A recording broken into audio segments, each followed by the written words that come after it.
మసినాటి గోత్రం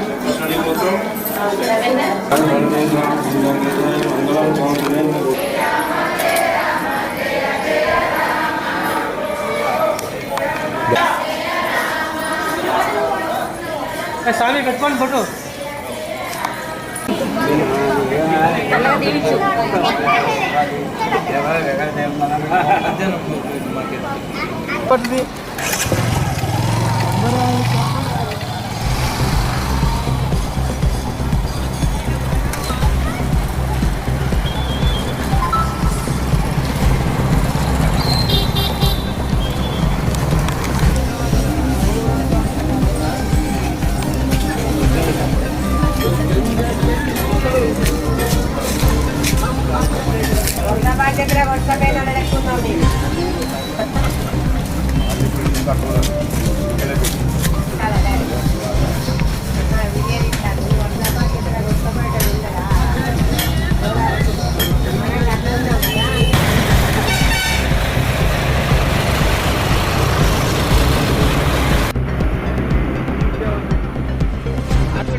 నేనేం మాట్లాడతాను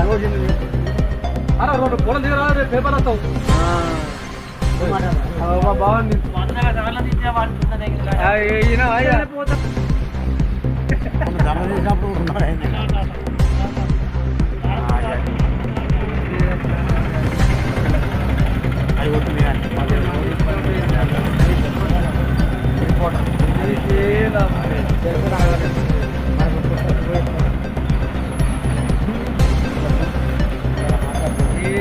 ఇవాళ మాట్లాడారు గవర్నమెంట్ గ్రామ పంచాయతీ కాదు ఇది ఆడపిల్లలు సైడ్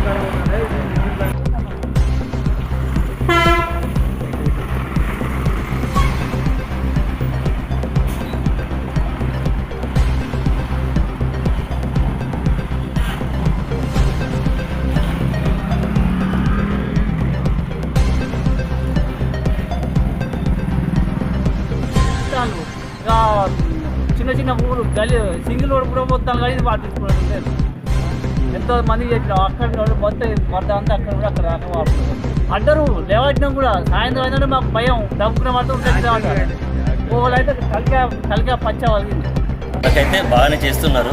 కాకపోతే ఇది ప్రత్యేకమైన కరీంనగర్ జిల్లాలోనే ఒక ప్రత్యేకమైన టెంపుల్ కాబట్టి ఇంకా బాగా వేములవాడలాగా యాదగిరి గుట్టలాగా బాగా డెవలప్ చేయాలి. దీన్ని ఉత్సవ కమిటీ బాగా చేయాలని కోరుకుంటున్నారు. దేవాదాయ శాఖ మంత్రి గారు కూడా దీని గురించి ప్రత్యేక శ్రద్ధ తీసుకొని దీన్ని ఒక భద్రాచలంలాగా యాదగిరి గుట్టలాగా వేములవాడలాగా మంచిగా చేయాలి, బాగా పెద్ద ఎత్తున చేయాలి. స్వయంగా వెలిసినటువంటి క్షేత్రము రామచంద్రమూర్తి దశరథ మహారాజు ఆజ్ఞ మేరకు అరణ్యము సంచరించి ఇట్టి అరణ్యములో భాగంగా ఈ అరణ్యములో స్వామివారు బస చేసి అట్టి బస కూడా ఇల్లంద కుంట అంటే పల్లవ ప్రదేశం. ఆ ఇల్లంద చెట్టు ప్రాశస్తం వలన ఇల్లంతకుండగా నామకరణం చేయడం జరిగిందట పూర్వకాలంలో. ఆ పూర్వకాలం ఎప్పుడు త్రేతాయుగము. అంటే త్రేతాయుగం అంటే 4,30,000 సంవత్సరాలు. ద్వాపరయుగము మళ్ళా 8,33,000 సంవత్సరాలట. మళ్ళీ ఆ తర్వాత కలియుగము 43,000 సంవత్సరాలు. అంటే ఇటువంటి సంవత్సరాలు, ఇటువంటి యుగాలు మారుతూనే ఉంటుంది. శాస్త్ర ఇవన్నీ మారినా కూడా భగవంతునికి చావు పుట్టుకలు లేవు, శాస్త్రానికి చావు పుట్టుకలు లేవు. కాబట్టి ఈ స్వయంగా వెళ్ళినటువంటి క్షేత్రము రామచంద్రమూర్తి తండ్రి ఆజ్ఞ మేరకు వచ్చి అరణ్యం సంచరించి ఈ ఇల్లంద చెట్టు కింద బస చేసి ఈ స్థలమే నాకు చాలా విశేషంగా ఉన్నదని చెప్పి ఎక్కడ లేని విధంగా అనంతసేన రామచంద్రమూర్తిగా అవతరించినటువంటి స్వామి స్వయంభూ. అనంతసేనం మీద రామచంద్రమూర్తి పవళింపోత్సవం, సీతామాత పదసేవ చేయడము, లక్ష్మణస్వామి వింధ్యావన వీయడము. ఆ తర్వాత శాస్త్రబద్ధంగా పూర్వకాలంలో జరిగినటువంటిది ఆళ్వారాజులు. ఆ తర్వాత గోదారంగనాయక స్వామి, రాధాకృష్ణ స్వామి, ఆంజనేయ స్వామి, స్వామి వెలిసిన కొండపైన ఇవన్నీ కూడా ఆ ఋషి ప్రోక్తంగా జరిగినటువంటి ఈ క్షేత్రము చాలా చక్కటి క్షేత్రము. రాముడు భక్తులను రక్షించేవాడు కానీ శిక్షించేవాడు కాదు. మన మనస్తత్వాన్ని బట్టే అవి మారుతుంటాయి. కానీ భగవంతుడు ఎప్పుడూ భక్తులను వృద్ధి చేయాలి, రక్షించాలని భావనతో ఉన్నటువంటి స్వయంభూ అయిన సీతారామచంద్రమూర్తి. అట్టి సీతారామచంద్రమూర్తి అనంతసేనం మీద మనకు అవతరించినట్టు స్వామి ఎక్కడ లేని విధంగా ఉత్తరాభిముఖుడుగా నిత్యము 360 దినములు కూడా మనకు మోక్షరామునిగా దర్శనమిచ్చేటువంటి స్వామి ఇల్లంతకుండ శ్రీ సీతారామచంద్ర స్వామివారు. ఆ తర్వాత ఈ స్వామివారు ఎప్పుడైతే వెలిసిన పిదప కొంతకాలానికి ఉత్సవ విగ్రహాలు కూడా ఉండాలని చెప్పి ఆ ఋషుల కాలంలో ప్రయత్నం చేసిందట. కానీ సామాన్యంగా ఉత్సవ విగ్రహాలు కుదరలేదట. కుదరకపోతే కొంతకాలానికి రామచంద్రమూర్తి ఆకాశవాణి ద్వారాగా నేనే ఉత్సవమూర్తిగా ఉద్భవిస్తాను, ఈ మంచిర్యాల గంగ కూడా ఇదే ప్రవహిస్తుందని చెప్పి సనాతన నుండి వచ్చిన సనాతన చరిత్ర.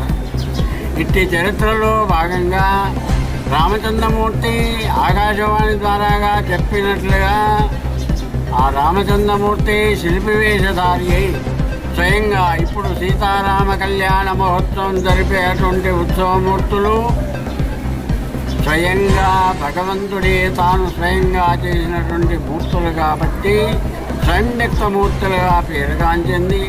ఇట్టి స్వయంవ్యక్త మూర్తులకు ప్రత్యేకత, పుట్టుమచ్చలు కూడా ఉండడము ప్రత్యేకత. కాబట్టి స్వయంభూ మూల విరాటు, స్వయంభూ ఉత్సవమూర్తులు. అయితే ఆ రోజుల్లో ఈ గ్రామాలు లేని కాలములో ఆ ఉత్సవ విగ్రహాలు కూడా ఇక్కడ ఉండేవట. కానీ రాను అన్ని గ్రామాలు ఏర్పడిన పిదప ఈ గ్రామం కూడా ఏర్పడిన తర్వాత అప్పుడు ఈ ఇల్లందకుండా అనే నామకరణము సార్థకత ఏర్పడింది. ఏర్పడిన తర్వాత వెనుకట మహానుభావులు గ్రామం ఏర్పడినాక 4 కుటుంబాలు 10 కుటుంబాలు ఉన్నప్పుడు వాళ్ళకు పెద్దలు ఆలోచన వచ్చి ఈ రామచంద్రమూర్తి చైత్రమాసంలో శ్రీరామనవమి బ్రహ్మోత్సవాలు కదా, అప్పటి వరకు ఇదంతా అరణ్య ప్రాంతమే కాబట్టి రక్షణ కరువైతుందనే భాగంలో గ్రామంలో ఒక దేవాలయం ఏర్పరిచి అక్కడ రామానుజాచార్యులను ప్రతిష్టాపన చేసిన పిదప ఈ ఇట్టి ఉత్సవమూర్తులను కూడా అక్కడికి గ్రామ దేవాలయానికి పంపించడం జరిగింది. అక్కడ ఆ గ్రామంలో కూడా ఇట్టి ఉత్సవమూర్తులు స్వయంభూ మూర్తులు కాబట్టి వారికి కూడా అక్కడ ధూప దీప నైవేద్యములు కూడా జరుగుతుంటాయి. భక్తులు కూడా అక్కడికి వెళ్ళడం జరుగుతుంది. అక్కడ భగవద్ భక్తులు గండ చేస్తే గండ సేవ చేస్తా ఆ గండ దీపం చేస్తాము, అర్చన చేస్తామని పూర్వకాలం నుంచి కూడా ఈ ఈ కార్యక్రమాలు కూడా ఒక శ్రీరామనవమి బ్రహ్మోత్సవాలు ఈ దేవాలయంలో జరగడం జరిగింది. ప్రతిమ కార్యక్రమాలన్నీ కూడా గ్రామ దేవాలయంలో ఆ రోజుల్లో ఆ భక్తులు ఉన్న సందర్భంలో ఈ కార్యక్రమం నిర్వహించబడినాయి. కాబట్టి రాను రాను గ్రామాలు ఆ తర్వాత భక్తజనము తండోపతండములుగా ఉన్నందున ఈ రోజుల్లో శ్రీరామనవమి మొదలుకొని అన్ని కార్యక్రమాలు కూడా ఇక్కడ ముక్కోటి అధ్యయనోత్సవాలు, ఆ తర్వాత వసంతోత్సవం, రోలోత్సవం, దీపోత్సవం, వసంతోత్సవం, ఇటువంటి అన్నీ కూడా ఈ స్వయంగా వెళ్ళినటువంటి సీతారామచంద్ర స్వామి ఆలయంలో ఈ కార్యక్రమం నిర్వహించబడుతున్నది. ఇట్టి కార్యక్రమంలో భాగంగా భగవద్భక్తులంతా కూడా 4వ తేదీ నుండి 16వ తేదీ వరకు అష్టమి అంగుళారాపణతోని ప్రారంభమై రక్షాబంధనము, దీక్షావస్త్రాలకి ప్రారంభించి మరియు తెల్లవారి స్వామివారికి పుట్ట బంగారము, ఆ తర్వాత ఇవన్నీ కార్యక్రమం నిర్వహించబడిన విధంగా ధ్వజారోహణము చేసిన తర్వాత తెల్లవారి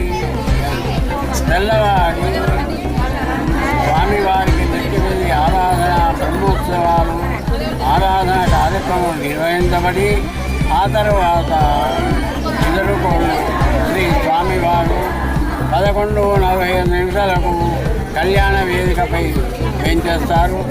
ఇట్టి కార్యక్రమంలో భగవద్ భక్తులు అంతా చూసిన వారు తెలిసిన వారు కూడా ఈ కార్యక్రమంలో భాగంగా ప్రతి కార్యక్రమం 12 రోజుల్లో భాగంగా ఒక్కొక్క కార్యక్రమానికి ఒక్కొక్క విశిష్టత ఉన్నది.